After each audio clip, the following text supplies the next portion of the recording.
Chiefs Chargers in Brazil on Friday on YouTube. They're going to give everyone that game for free. They're so generous because the rest of the season they're going to fleece you for all your money. That's one, Scott.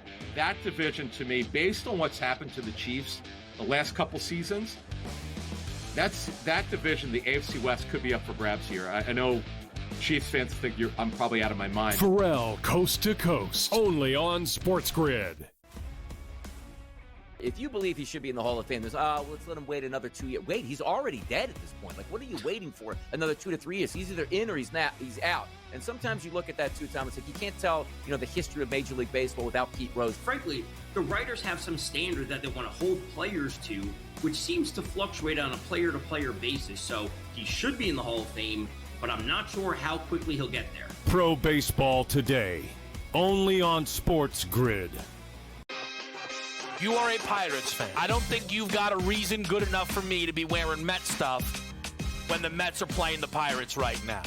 I don't think I'm going to go, okay, I see it at the end of your explanation. I'm going to put it on Vinny. I'm going to put it on all the Mets fans. The Pirates won 2 in a row. Fired the manager over the weekend. A new era of Pirates baseball has begun. Game time decisions, only on SportsGrid. The two guys that can do it all. Too much electricity this morning. This is a good time. We're having a lot of fun. I had to do a triple take. Ka-ching! Why? Because of parity. I didn't mean to offend. Yeah, it's not going to happen. Load management is a dirty word. Let him rip. You know what? Circumstances provide the results. What? How do you do this one? Oh, Donnie, you got such a good show there. A network that is booming. The Early Line, only on SportsGrid. Hang in there, it is! Smylie Kaufman for 61. Wow. I'm Smylie Kaufman, and this is The Smylie Show. Welcome back to The Smylie Show. Man, Smylie, we're battling it all right now. It feels like I feel like we in some days are what we've dealt with mirrors Scottie Scheffler, but it probably mirrors more what John Rahm felt like today, of just really being excited about streaming with you all and sharing the last few holes in the Green Mile together. And then of course we had a widespread internet outage in Birmingham, and we got to give Smiley's plaudits for scrambling, getting over to his parents' house, making it work with on a short timing with the best equipment we can use. We're here. We're recapping the PGA Championship. Thank you for your service, Smylie. I tell you what, everything that would go wrong did go wrong. I mean, cords were breaking, my internet spectrum being out. We just had this crazy storm this morning in Birmingham. We were getting like 70-mile-an-hour gusts this morning. It was just raining sideways. And I didn't know we didn't have internet till about an hour before all this, because we literally laid so low today and just didn't get on the computer. We weren't, pulling up anything on the Disney Plus. So we were, just here we go. Here we go. It's still rolling.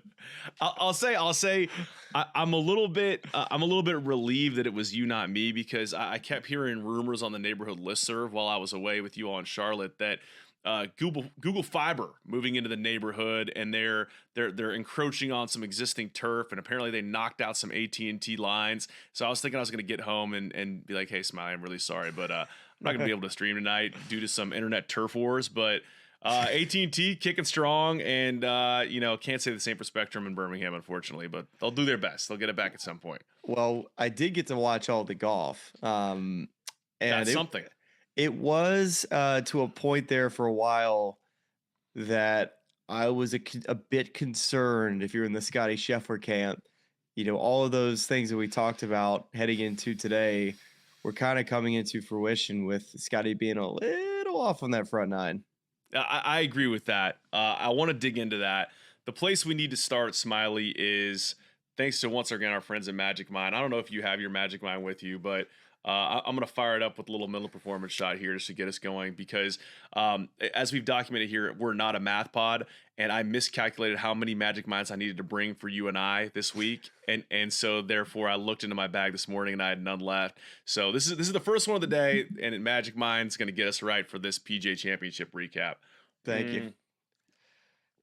Down the hatch. Here we go. Feeling better already. magicmind.com. Check them out. Smylie, what is your first takeaway in terms of feeling that you got from having watched this tournament today? Because I think I was talking to Jackson prior to this, and it was very anticlimactic, but it was just so close to being a really thrilling major coming down the stretch with guys like Scottie Scheffler, Jon Rahm, and Bryson DeChambeau in the mix, and then it just really never materialized. Oh, it materialized. Well, it depends on what you define as materializing. It was, it was very, very close. I mean, inches away from being, a 2-3 shot lead. Maybe not quite 3, but a couple shot lead for Jon Rahm. He was tied for the lead, leading the 11th hole. And after that front 9, where, the CBS broadcast documented it pretty well, Trevor saying, Scottie was having left misses, couldn't get the hips through. And I've never had that problem. The hips are normally so far ahead that they're so far through that the club is nowhere to be found. So he's got all these big pull misses he was struggling with on the front side. And just those key holes, he didn't birdie 7, he didn't birdie 8, and he heads to the back 9, and hitting that fairway at 10 seemed to me like the biggest shot he hit to kind of settle the nerves. Because once you hit that fairway, now all of a sudden you're set up to make a birdie there. Yeah, I'd love to kind of talk about that a little bit. And once again, we have a friend of our show, Ahead, who's going to help us set up this thing. Because what I like for you to do, Smylie, is stitch it all together for us. Stitch together the story of this day. And so Ahead is a strategic partner for enterprise clients, helping them navigate the path toward digital transformation, much like an expert caddy, reading the course ahead and providing the winning combination of technology and execution. Ahead takes a cross-domain approach to solving complex problems, integrating solutions across the technology stack, and bridging the old with the new. And Ahead relies on its heritage of modernizing legacy infrastructure to blend with cloud-native skills. You can learn more at ahead.com. You mentioned something there of just where this day starts, and just take me start to finish on how Scottie gets this done against what's happening on the leaderboard. But those left misses off the tee, that's something that I feel like the last time I saw in a recurring, alarming way on the final day of a championship was 2022 at East Lake, where it was basically a Scottie Scheffler, Rory McIlroy showdown. And we're so accustomed to see him hitting that sort of high, beautiful floating cut off the tee, and he was missing left a lot that day. Were there echoes of that and watching those first few holes, the front 9 at Quail, and saying, ooh, this one could get away from him today if he keeps hitting it like that off the tee? Well, the start is so difficult. That first hole is, I think, one of the more challenging opening holes on the PGA Tour, and of course for a major championship, it's just no easy bargain. One of the 4 more difficult holes throughout the week. So starting out with a bogey there, it's not the worst thing in the world because a lot of guys are making bogeys there at 1, but he settled himself kind of. He's not making just bogey. He's at least not going on a bogey run. He's at least making a bunch of pars. He's just not birdieing the holes that he should late in the back 9 or the front 9, I should say. And Rahm was just far enough out in front, and Bryson was just enough at bay to where it felt like Scottie didn't ever really necessarily hit the panic button, but he was able to find some swings over starting really there at that 10th hole. And I think the second shot, getting it up and down, which was not an easy up and down, by the way. That whole location at 10, they put it basically where the grain kind of goes this way, short of the hole, and then that way past it. So a really nice putt he made there. And then really just started driving the ball terrifically on the back 9. And for a guy like, as we moved to the back 9, to me, the other thing that I thought was interesting was Scottie and Jon Rahm both ended up in a lot of the same places today.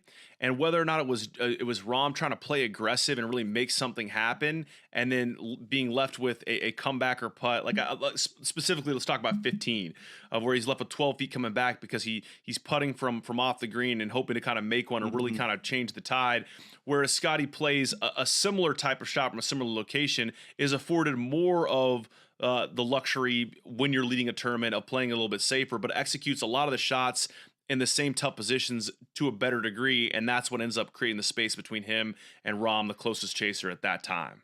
Well, the 15th hole for sure, but I think 14 is I'm going to start there and then work my way to the 15th, because the shot that Rahm hit into that green at 14, turning it over with a 3-wood, it didn't ever seem like it could take a bounce that hard to the right and end up in the bunker. But to be fair, it ended up far enough into the bunker where it was not that difficult of a bunker shot. I know all of that is on the line, but still to not get that inside of 4 or 5 feet and convert a birdie was a big mistake. And the hole before that, the putt he hit at 13, how that ball doesn't go down for Rahm is, beside me. And then, of course, like you're talking about at 15, Colt described the lie of how downhill it was, and he landed exactly where he had to with 4 iron. But it's very difficult. On 15. It's so difficult putting from the fringe when you putt uphill to a downhill. And he just misjudged it. And Scottie, who I would say on 14 had a much more difficult bunker shot, at least a good 10 to 12 yards further than Rahm, was able to hit it, I would say, on the correct side for where you wanted to putt from and a little bit closer, was able to convert. And then, of course, Scottie hitting the same spot on 15 and hit it into a tap in. So there's at least 2 strokes there at 14 and 15. So now Jon Rahm is heading to the 16th hole, needing to make something happen. And if we learned anything about this golf course, is that you don't want to have to show up at 16, 17, and 18 and feel like you have to play aggressively to make something happen. And at that point, he made a poor swing off the tee at 16. And then very difficult up and down, but then 17, you got to go in attack mode. And he did. And ball ends up in the water. And then next thing you know, you're finishing, let's see, was it 5, 5, 6 on the last 3 holes? I mean,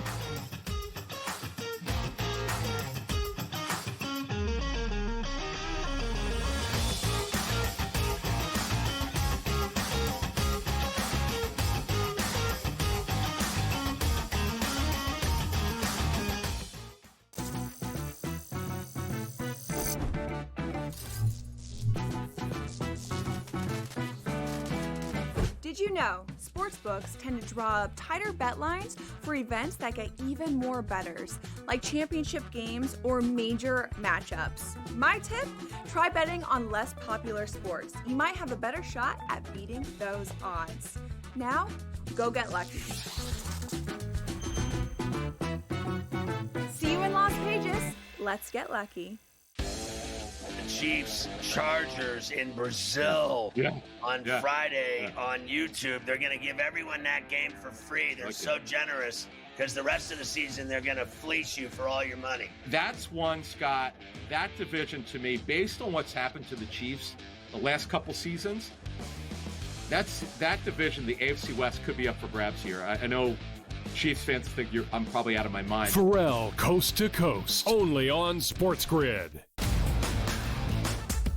I actually like the fact that they went 7 games against a quality opponent here and still had to face adversity even in a game number 7. How are we setting up this next series where they rested Minnesota Timberwolves team taking on OKC fresh from the fight here? They had an extremely, maybe it's just too strong a statement to say, easier pathway than people thought, particularly because of their size.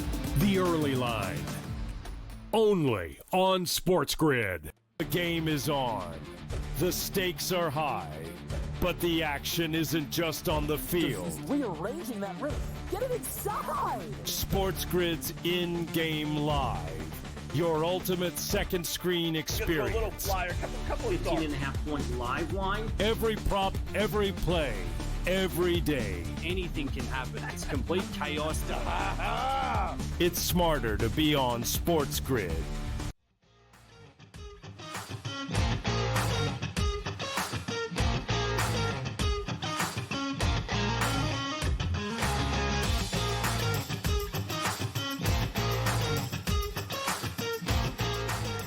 Good note here. I think it was Joseph Boza said that Scottie played the Green Mile at 1 over throughout the entire week. And I think any person in the field would have taken that. That's just absurd. Well, yeah, and that's, I think, the Green Mile, we saw it get Bryson yesterday. We saw it get John Rahm today. Both guys that could have been, the most viable challengers to Scottie as we kind of move to the weekend here at the PGA Championship. That is a little bit of stitching together, at least the days that related to Scottie and John Rahm. So check out ahead.com for more about our sponsor there. But let's get to some of these questions in the chat. And you mentioned Joe Boza. He's asking about Quail Hollow, the setup. 11 under, wins it by 5 strokes. We also have $2 Timu Undies, who says they should make this course permanent for the PGA. So some affection, at least, for Quail Hollow. Not everyone feels the same way. But just let's talk about the setup this week. And just it was a little bit of a roller coaster between conditions, mud balls playing an early narrative in this championship. And then we saw on the weekend wind really playing a big part in it. I mean, I think watching Scottie earlier on this round, I don't know how strong the wind was out there today because we were not on site, but a lot of uncharacteristic misses with his irons, approach shots we're not used to seeing. I'm wondering how much of that was weather impacted, and if that was kind of the thing that kept scoring down for a lot of guys who could have made a move today and try to pressure Scottie a little bit. I liked the golf course. I know it's gotten a lot of hate for whatever reason, but when you go look at the scores, definitely the weather helped a ton on the weekend. Really dried the place out. Saturday was gusting and definitely made this place play firm and fast on Sunday. Thursday, I mean, just getting the golf course to where you could play it down. I know there was a lot of conversation around should mud balls and playing it up. Should that have all been changed? Listen, I mean, the guys getting that course playable enough to where they could play it up. A lot of credit needs to be thrown out to the staff and the agronomy team to have a place that can handle 5 inches of rain and still be able to play it up. And the golf course didn't look, I mean, for the fact how firm it played by the end of the week, that's a testament to, I think, a venue that is worthy of hosting a major. You never know what can happen with Mother Nature. And when you have a week like they have leading into it, it's nice that you could still have the scores being at second place at 6 under par. That's just exactly what you want from a major championship, right? Like this, from a scoring standpoint, the winner being at 11, that's for me, that's I think a sign of a good championship. And also, I want to read to you. Let's see. We got $2 Timu Undies here. Will Scottie lose his Nike sponsorship after rage slamming his hat with joy? Obviously, being facetious here, but I love that reacts. It's so interesting seeing the emotion from Scottie in his last 2 starts. And by the way, teeing it up this weekend where he came up just short at last year, the Colonial could potentially win 3 straight starts on the PGA Tour. But just do you assign anything to that reaction today? Because I'll say for the most of the day, Scottie just looked like he was playing a practice round, just kind of ho-humming along, eating granola bars, not looking like he was getting too high or too low. Oh, he was feeling it, dude. He was feeling it. I mean, just based off the golf swings we were seeing, right, Charlie? I mean, that would be a sign of somebody that would be nervous is if you have a tendency in your game, it's going to come out in big-time pressure moments. And we saw it on the front nine with Scottie. And he was able to make the adjustment. That's what the great ones do. Mentally, he never got 2 up or 2 down. I guarantee you on the inside, he'll talk about it, I'm sure, after the round, is how difficult it was for him out there overnight. I'm sure it was not easy sleeping on a lead. And remember, this is his first major championship outside of Augusta National. And he's already, I mean, just looking at what he's done in the course of his career, it's legendary type of stuff that he's working towards. And the major conversation was going to be a big piece of how we debate Scottie Scheffler moving forward. So him going and making that jump from 2 to 3, and now it's just like, all right, back to regular scheduled programming with Scottie Scheffler from his 7 wins last year, and of course his gold medal. And I think somebody said the Golden Slam is now something that he can chase. Him and Xander Schauffele now need 2 more major championships to complete that. That's right. Xander is a holder of an Olympic gold medal. I hadn't even thought about a Golden Slam version of that. I like that a lot. And I think it just begs the question too, and this is I'm the big overreaction guy after every one of these majors. I just love the idea of seeing a run of form for whether it's a Scottie or a Rory, but just looking ahead to the majors we we have for the rest of the year. I mean, Scottie at Oakmont is right now on DraftKings Sportsbook is 4-1. Rory's next shortest 6-1. Xander at 11-1. And then, you got Bryson DeChambeau, John Rahm, both there at 12-1. And then just looking ahead to the Open Championship, also the shortest odds there, although it's a little bit closer. He is plus 450, and Rory, plus 500, going off a 5-1 with Xander at 10-1, and Bryson DeChambeau 12-1, John Rahm 14-1. All those on DraftKings Sportsbook. Okay, talk me down from overreaction. Scottie's going to win at Oakmont and Portrush. I mean, do you think it's? Why am I getting too far out over my skis with that? Well, I'm not going to talk you out of it. But I don't want to try to be prisoner of the moment and all this. I think Kyle Porter had such a great tweet heading into today that I need to find the screenshot of just basically talking about Scottie Scheffler's run from 2021 up until this point in big time golf tournaments and what he's been able to accomplish. And just to give you I can run through this quickly, and it'll just give you a sense of how great he's been in big time events. And I don't know how you can start to play the comparison game. Tiger is the first person you always want to try to compare someone to when he talks about the greatest to do it. But Jack Nicklaus always was in and around the lead in any major championship or any big time event that he played in. And so from this run in 2021 to this point, I'm going to run through real quick. So Masters 4th, Players T20, Olympics 1st, and this is going in chronological backwards. Open T7, US Open T41, PGA T8, arrested, Masters 1st, Players 1st, US Open T23, US Open 3rd, PGA 2nd, Masters 10th, Players 1st, US Open 21st, US Open 2nd, PGA miscut. Guy needs to get his life in order. I mean, I don't know what he's doing that week. Masters 1st, Players T55, US Open T8, US Open T7, PGA T8, Masters T18. I mean, this goes all the way back to 2021, and now you can add another win for a PGA Championship. That's pretty dang good, man. I need this. I need on a soundboard. T8, arrested.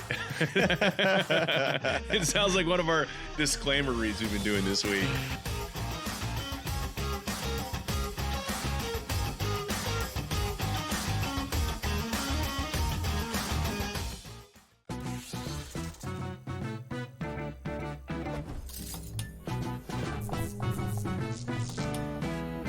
Vegas knows how to show love to our everyday heroes. So if you're a first responder, you are in for some perks.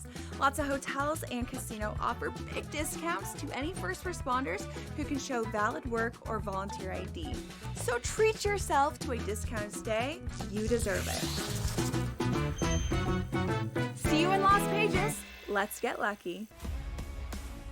If you believe he should be in the Hall of Fame, there's, let's let him wait another 2 years. Wait, he's already dead at this point. Like, what are you waiting for? Another 2 to 3 years. He's either in or he's out. And sometimes you look at that too, Tom, it's like you can't tell, the history of Major League Baseball without Pete Rose. Frankly, the writers have some standard that they want to hold players to, which seems to fluctuate on a player-to-player basis. So he should be in the Hall of Fame, but I'm not sure how quickly he'll get there. Pro Baseball Today, only on SportsGrid. I actually like the fact that they went 7 games against a quality opponent here and still had to face adversity even in a game number 7. How are we setting up this next series with a rested Minnesota Timberwolves team taking on OKC fresh from the fight here? They had an extremely, maybe it's just too strong a statement to say, easier pathway than people thought, particularly because of their size. The early line, only on SportsGrid. We're going to go through every single thing, and I've got a great team behind me that's going to help me get the job done. I want this to be the place that people come to. There is going to be an energy to game time decisions that you will feel night in and night out. We are going to hit every single one of those markets that you need to know about. We will have everything at our disposal, and we will use that to our advantage. There is not going to be a better place, I promise you, than Game Time Decisions. I'm Kevin Walsh. Tune in to Game Time Decisions weekdays on SportsGrid.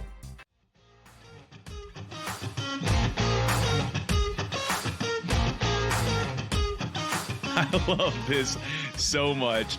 We are the dads in the chat are gonna love this. We are, of course, a dad pod. This is Luke Cardenine. He pulled this from the PGA Championship, and his tweet is. Throwing the hat and book down, it's his little yardage book, as makeshift toys you desperately try to buy 2 minutes to do something important is an elite dad move. I love this so much. Scottie pulling up a chair next to Alex Noren and saying, Bennett, here's a hat. Here's a hat. Here's a yardage book. This would be the most classic way to lose a PGA Championship is signing the wrong card because you get distracted with your kid and trying to make sure that they don't get into things they're not supposed to. It's just amazing.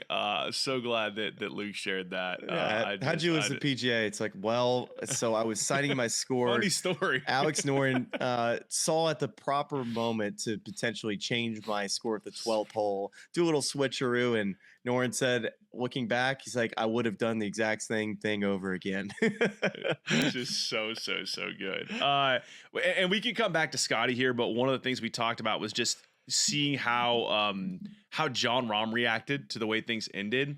And I just kind of skimmed his quotes as we were getting started. And it looks like he's actually, to just summarize his quotes, I think he's the first time he's been in a position where he's chasing in a major and he did not win. He said that. I think he's really relishing being back in the spot of playing in a major, in a high leverage event, and in some ways hasn't done that really since he left for Live. The one that I think is the most interesting, is you're talking about the nerve Scottie had, was just, he was asked about first 15 holes, how much fun it was, but then it sort of turns and, was it just nerves down the stretch? And Rahm says, if there's ever somebody that's sitting right here that tells you nerves weren't a part of it, they're clearly lying. It's the main thing we do as a professional sport. It's controlling what goes through your mind. So I think it's a guy that's in a situation that he's clearly looking forward to and hoping to capitalize on to prove a lot of people wrong. Coming away from this week, is the story for Rahm going to be, okay, he's ready to contend again. He's ready to kind of not put in these types of showings as he has over the past 2 years, or man, he's kind of lost that edge that we've seen from him in majors before. Well, I don't just look at the PGA Championship of how we judge him, because there's actually another event we can turn to and say, all right, where have we seen Jon Rahm not be able to get the job done? And I know he started the day well back and he wasn't expected to win, but when you're tied with the lead with 7 holes to go, we expect it to be dicey for it, down the stretch to at least challenge Scottie. Let's go back to the Olympics. Guy's got a 5-shot lead. Yeah. I think it was 5 shots. We might need somebody in the chat to help us out with how big of a lead that Jon Rahm had. And next thing you know, he doesn't end up on the medal stand. So this is now becoming a bit of a trend, you could say. He hit all of the right shots that he should have. It was a flawless day. The putt should have gone in on 13. It doesn't. So that's unfortunate. 14 gets a bad bounce, but still in a great position, get up and down, doesn't do it. 15 doesn't get up and down. Next thing you know, now you're chasing a bit, and it got away from him. But he was 7 up on Siwoo Kim starting on the 12th hole, and both of those guys walk off the 18th green, taking home the same amount of money, the same amount of world ranking points, finishing at 4 under, finishes at T8. It's a, call it a blow up, call it whatever you want. I call it just, you need some luck. You need some fortune to win major championships. He didn't get it. And then he wasn't able to get over the hump and capitalize on still being right there and taking advantage of it. Is it, I just thinking again about the course setup, is it the unique combination of some of the weather we had over the weekend with the wind and just how long and tough this course is, where it's just not conducive in the way another venue might be to a guy making a run? I think that's the story we hope to see at a lot of majors, is hopefully they're scoring down the stretch, and the difference being Quail is like you get to 16 and it's, I hope you've done enough at this point because you're just trying to hold on to it. No, I go the opposite way. Scottie, really, when he showed up, well, I'll say this. When Scottie showed up at 16, 17, and 18 today, he just had to play as safe as possible. He didn't have to play. He didn't have to take on any shot because nobody challenged him to a point where he had to do anything more than he should. So we were a bit robbed of that, because you would want to see Quail Hollow at 16, 17, 18, the leader, have to execute the shots down the stretch. And he executed them from a point of just safety first, AutoZone safe shot of the day. Let's just not blow this thing. And hey, I think that's what we were robbed of with Rahm and I would say Bryson and just whoever else you want to throw in the pack there. Well, let's talk a little Bryson too, because he bogeys 18. I mean, he had a chance. He makes a par to be finishing solo second place. There was so much movement on that board. You didn't know that was going to be at the time, as he finished a little bit earlier than these guys. I think he went off about 40 minutes before Scottie did. But I felt like a lot of the highlights that are cutting to him, he's missing makeable putts. Not automatic putts, but just he really could have been a factor today, and you know, plays the green mile and 1 over, which is better than what he did on Saturday.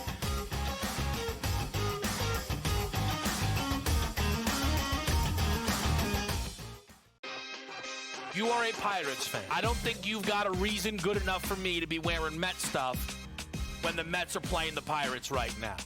I don't think I'm gonna go, okay, I see it at the end of your explanation. I'm gonna put it on Vinny. I'm gonna put it on all the Mets fans.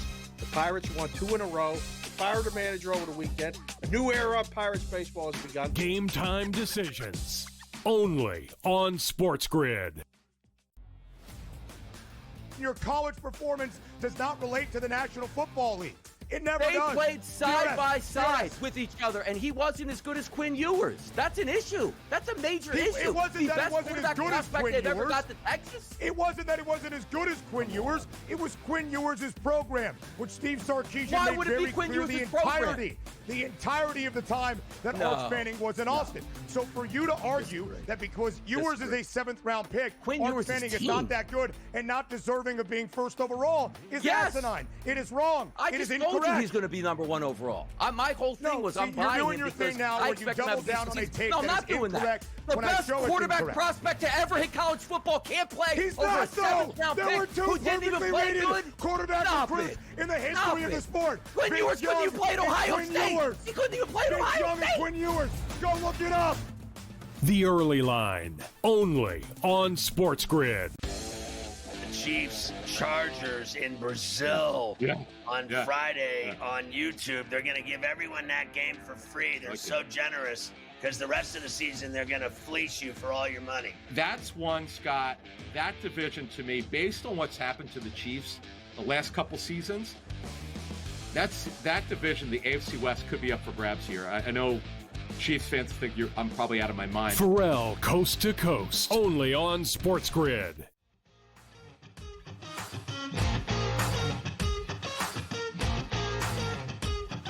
I wonder what Bryson's taken away from this of another. I mean, this is back-to-back years where he finishes runner-up at the PGA Championship. Worked well for him last year as he went on to win the U.S. Open. I mean, do you feel like he's positioned to contend, maybe win at one of these next 2 majors as we head to Oakmont and then Royal Portrush? I still just think the iron game is something that is something that continues to come up. He drives it, short games it, and putts it so elite that it's the iron game to me that just falls flat sometimes. And you see it where he just ends up in places that he shouldn't and loses more strokes gained to the field on shots that get a little awry, like we saw at Augusta with some left shots. So not being able to hit his numbers has definitely cost Bryson some opportunities to win more major championships, although he won the U.S. Open last year. And of course, it was fortunate to have Rory help him out there. But he still, he pulled off.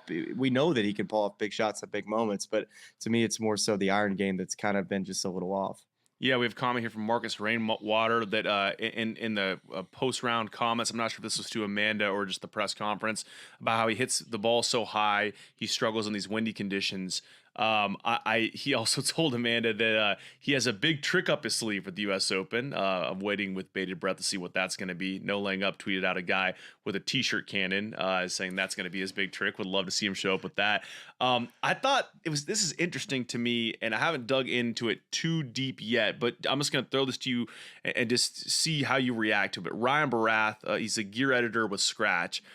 made a note yesterday after Bryson hit a ball in the water at 17 that although they might be a net positive, I also believe Bryson's curve face irons, those roll bulge irons, could be a big reason for missed shots like the one on 17 today. As a drawer of the ball, a toe strike on a club with a bulge will have more left spin access, resulting in more curve.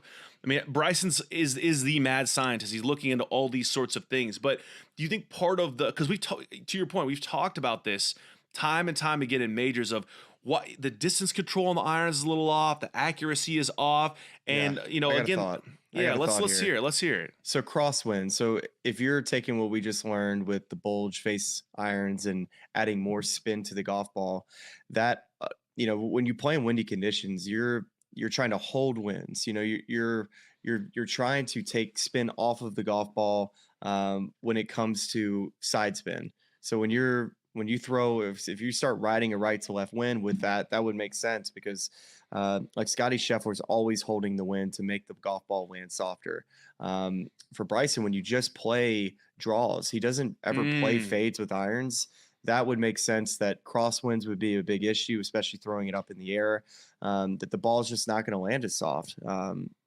So that would make sense to me. Now, I don't know exactly if that is accurate, the bulge face stuff, if that is true or not. I'm not familiar with it, but I'll buy it. I mean, I think somebody said here that, well, Scottie hits it high. That seems like that would just be an excuse, but I think Scottie has the ability to hold the wind both directions, and that's what makes him an elite iron player.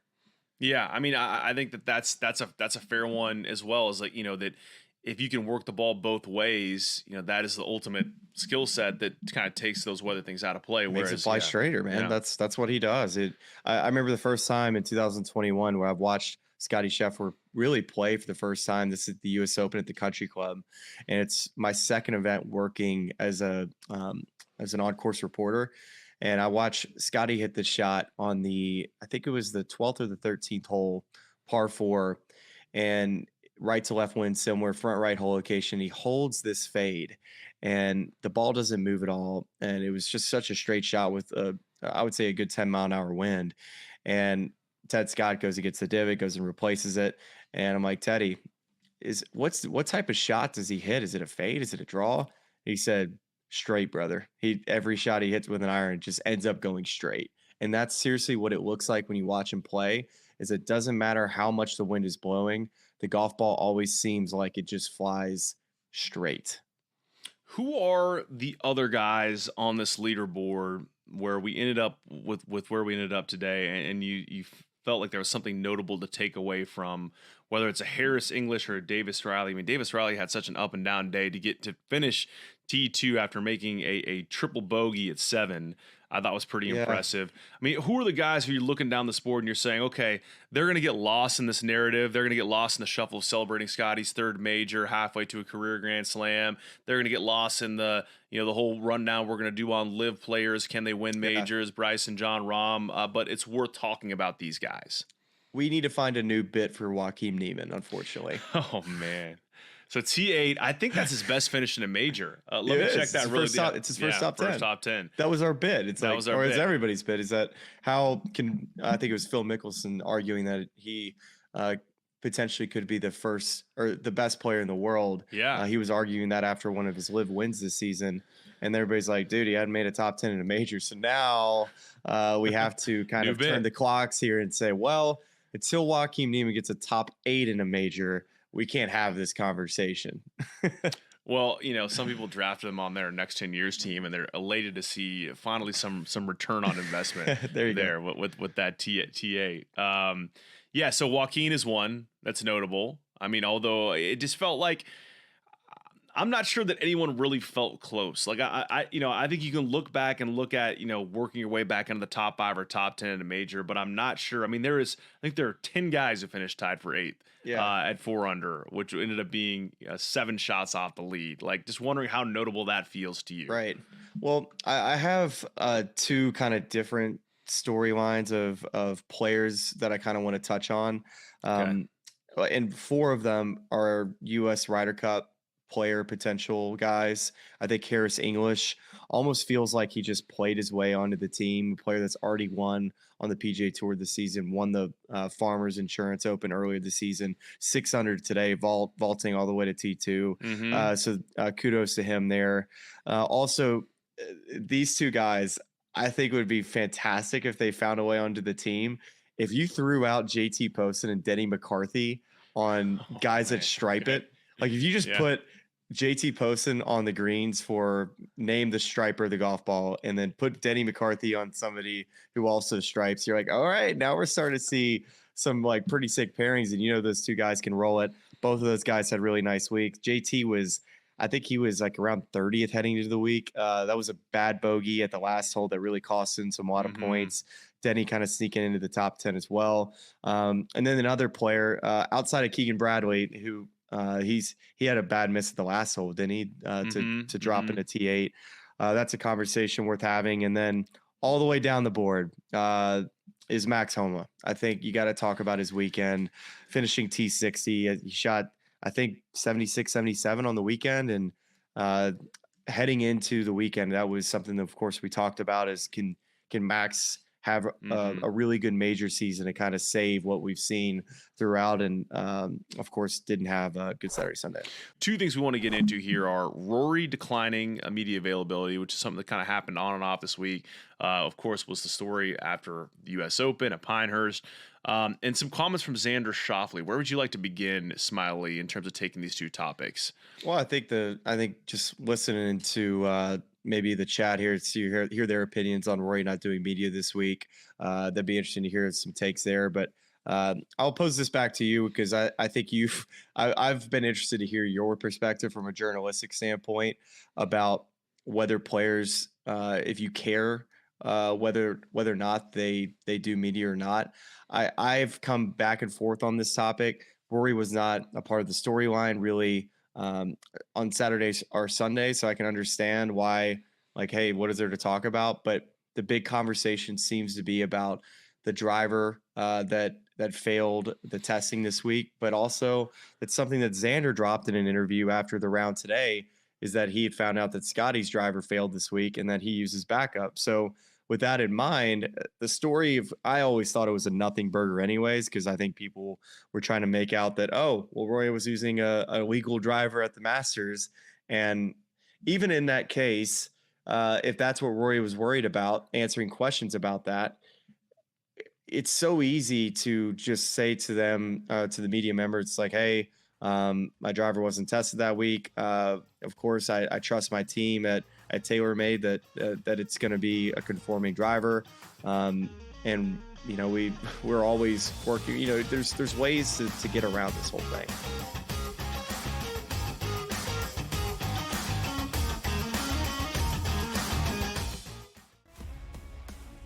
If you believe he should be in the Hall of Fame, there's, let's let him wait another 2 years. Wait, he's already dead at this point. Like, what are you waiting for? Another 2 to 3 years. He's either in or he's out. And sometimes you look at that too, Tom. It's like you can't tell, you know, the history of Major League Baseball without Pete Rose. Frankly, the writers have some standard that they want to hold players to, which seems to fluctuate on a player-to-player basis. So he should be in the Hall of Fame, but I'm not sure how quickly he'll get there. Pro Baseball Today, only on SportsGrid.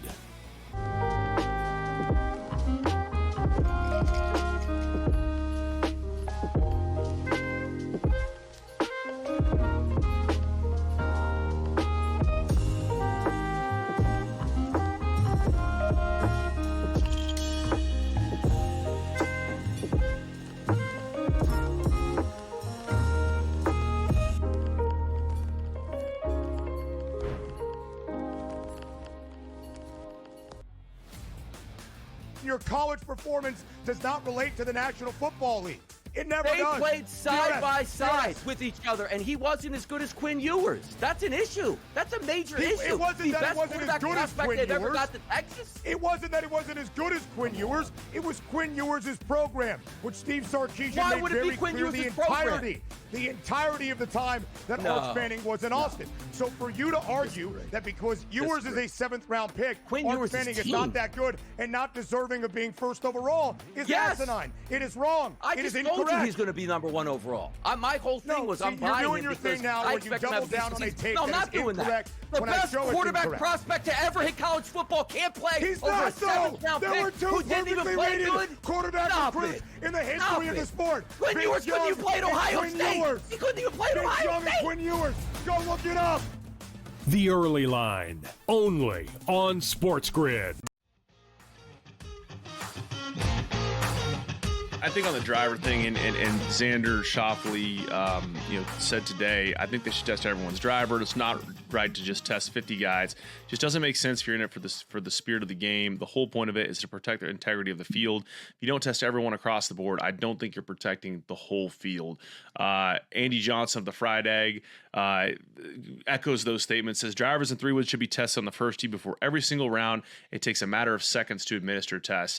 Interesting viewpoints. I mean, 100% agree, right? I don't disagree with that. I mean, it really doesn't make sense if you put it like that. Like I think back, the old, playing youth baseball days of, if you just looked at half of the bats and the kids were using, the correct weight drop or something that conforms based on the rules, but you just didn't even look at the other half of the bats. You could have guys mashing home runs. It's like the torpedo bat now. Yeah, it's right. It's right. It's like, we just decided to only check half the bats because for some arbitrary reason that we haven't explained.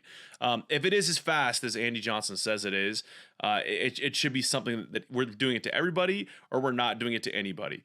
I also think that, and there was post the whole story with Rory this week, we reflected back on Xander and I believe it was 2019 at the Open Championship. I think also Royal Portrush that year, the year Shane Lowry won, where he was just really frustrated with his failed test getting released and then hearing comments of like, you're a cheater.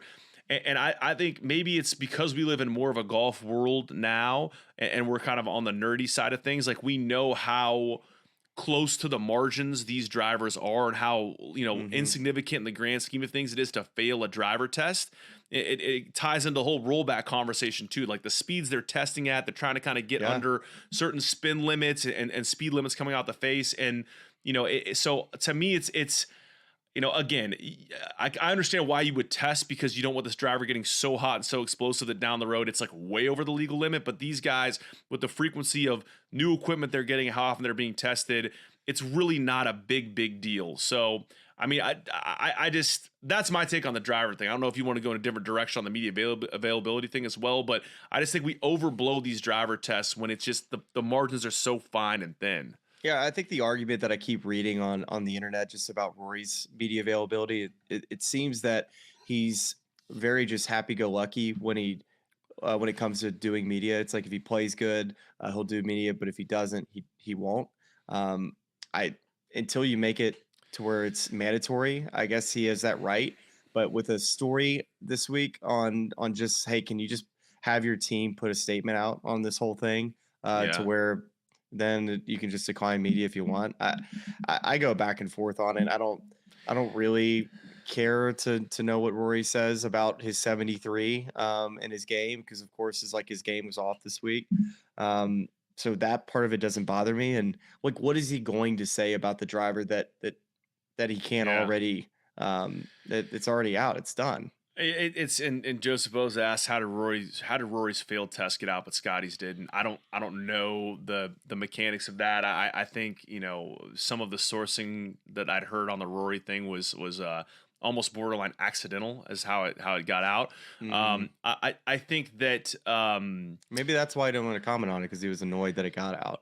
And if you really want me to sit here and play armchair psychologist, which is a role I delight in taking, and everyone put on your tinfoil conspiracy hats here, this is all speculation. But I would guess that with a lot of stuff with Rory, he spent a lot of time being the guy that gets trotted out to make statements on things. And he probably gets to, he probably has gotten to the point now where, instead of him having to address some sort of controversy that's happening related to his equipment or the game at large, he's just fine saying, okay, you guys can write whatever you want to about that. But if there's some issue here, whether it's with the USGA or the PGA of America, I'm not going to take a position on this. I'm going to let you guys figure it out. I'm going to go home and relax, hang out with Poppy, watch, Zootopia. Like it's time that I don't feel like I owe any of you guys, which I think is a sentiment that probably aligns with Colin Morikawa. I don't think we need it as much. I hear what you're saying in terms of this week being a sort of aberration, but he could say like, hey, look, this wasn't supposed to get out anyway, so why should I have to comment on it? Yeah, and I think the rollback conversation, all those sorts of things, I think if the best place that you can land on this is if hire more people to test clubs week in and week out, then you have no problems here. And players that maybe have a little bit of an advantage, it's negated week in and week out with just more testing there. I'm still fine with the randomized testing with steroids and this and that. But Charlie, I guess the one kind of question, like this is another just overall just major conversation that I kind of want to get your opinion on, is we seem to kind of be in an era where the top players are dominating these majors. Do you feel like we're going to have random winners at major championships for the future as we look forward? Do you see a world in which we have guys that are outside I know the world rankings is a very difficult place to, why don't we just say the top 50 in the world and then the top players that we'd expect to win majors on the LIV Tour? Do you see random winners now? Or do you think these guys at the top are too good? That's kind of the question I want to ask. I think this week, I was having this conversation with Jackson. It almost happened this week. And I think what has to happen to get a random winner is everyone who's coming into the week with a plan, with the warm-up routine, having it all thrown off by variables that are outside their control. So what do I mean by that? You have all the rain come in. There's chatter and debate about whether or not you're going to play the ball up or down. You end up playing it down because it's a major championship, and we're not going to play the ball up in a major championship. And Johnny Vegas jumps out to an early lead. Okay. Yeah. And then you get through day two, and there's Johnny Vegas still there at the top of the board, along with a few other names. Now some of the better players are up there in and around it, but there's still kind of the mix of guys who are unproven, who have a chance at winning this thing. But then you're thinking to yourself, all right, we're headed to the weekend. We're headed to twosomes. We're gonna have normal tee times. Until you wake up on Saturday morning and there's lightning in the area. And now we're doing split tees and threesomes, and the guys who are showing up ready to tee off at 8:25 aren't going off till 1:30. And that could have thrown enough of a wrench into people's plans and routines to allow a Johnny Vegas to stay up, or another guy to stay up and around the top of the board heading into Sunday. And then anything can happen on Sunday, especially a place like Quail Hollow, where if you manage your way around the course while other guys fall apart chasing, you can win that major. But I think that's the type of week you have to have. And I think even Brian Harman was top 50 in the world when he won at Royal Liverpool. So he was, he wasn't like he was this huge outsider, but he definitely wasn't in the conversation of guys we thought were going to win that championship heading into it. And that was a week that, as you remember, was marked with typical Open Championship weather, but lots of rain and oddities and guys that were in and around the mix, just internal OB, just things that were a little uncharacteristic. I think that's what it takes to produce a random winner.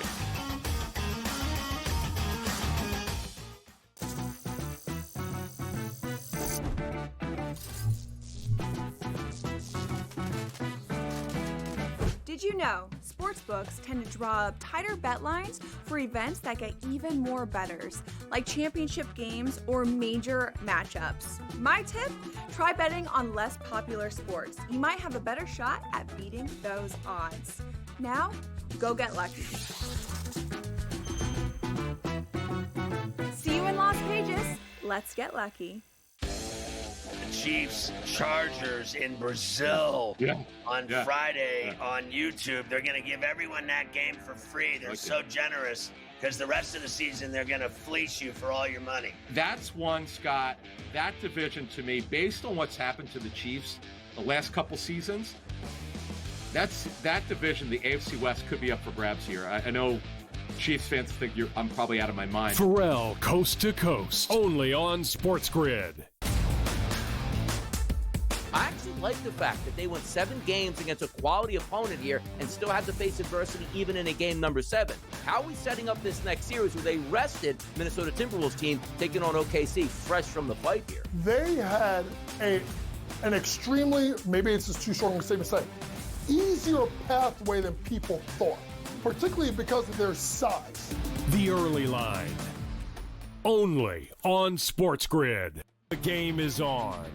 The stakes are high, but the action isn't just on the field. Rearranging that rhythm. Get it inside! SportsGrid's in-game live. Your ultimate second screen experience. A little flyer, couple 18.5 point live line. Every prop, every play, every day. Anything can happen. It's complete chaos.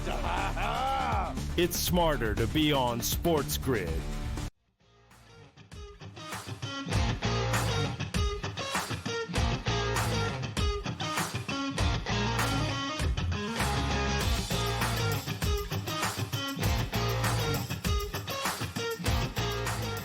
I agree with you in this. I think it's going to have to be soft fairways, soft greens, no wind, and guys that really just go out and just crush it on Thursday and Friday, hang on Saturday with a decent score, and then Sunday just hope that you can just kind of hang on, right?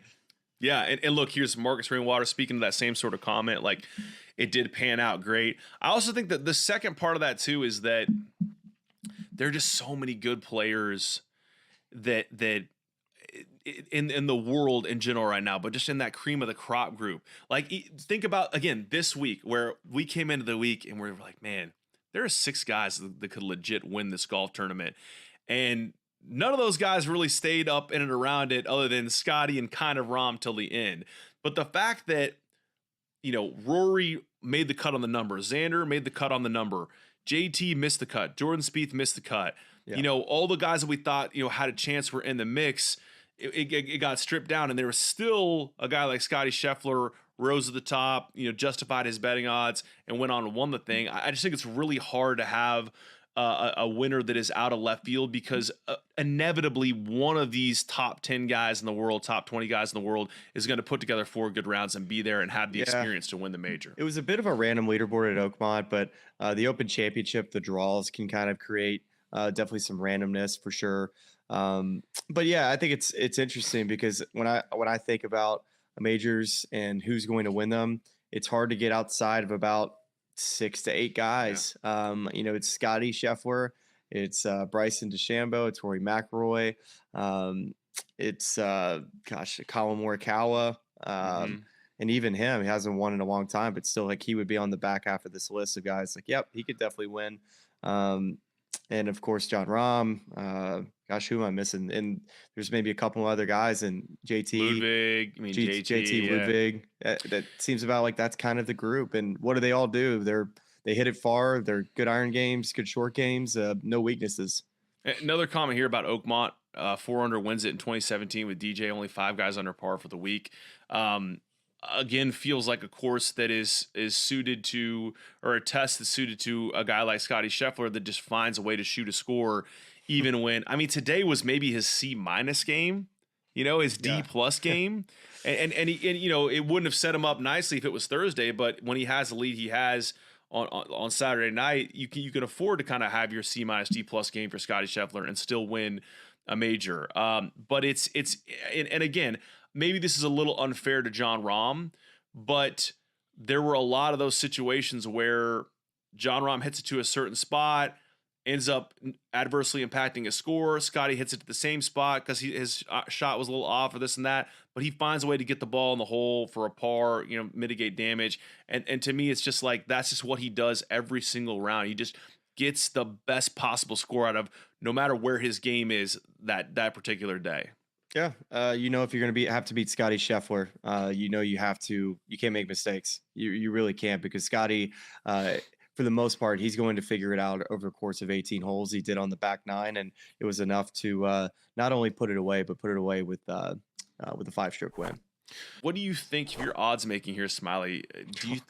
Do you like, what odds you setting for Smylie to win, or for Scottie to Smylie, win? I would put I would put rather like plus $1 million. Plus $1 million to win his 3rd start in a row. What do you think the odds are for Scottie to win 3 straight starts on the PGA Tour if you're handicapping here? Gosh, that would be 3 in a row, wouldn't it? So the odds for him, he's probably gonna be in the. I've been nailing my odd picks, by the way. You might as well be a book shark at this rate. You're killing it. Plus, I'm gonna go plus 300. Plus just 3 to 1 that he's gonna win his 3rd straight start.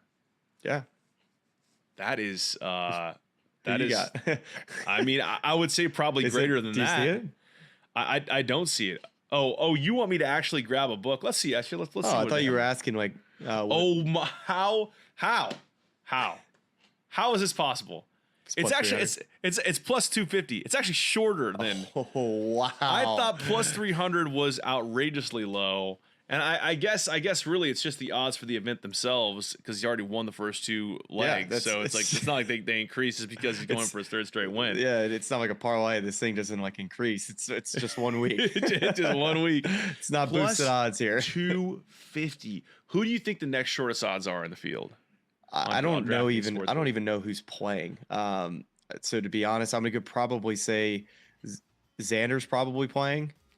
I don't think Xander's in the field because if he was, he'd JT doesn't play. I don't think. It's Jordan's the second shortest odds. Yeah, what do you think Jordan's going off to win at? I'm gonna go 12-1. 22-1. We go from plus 250 to plus 2200.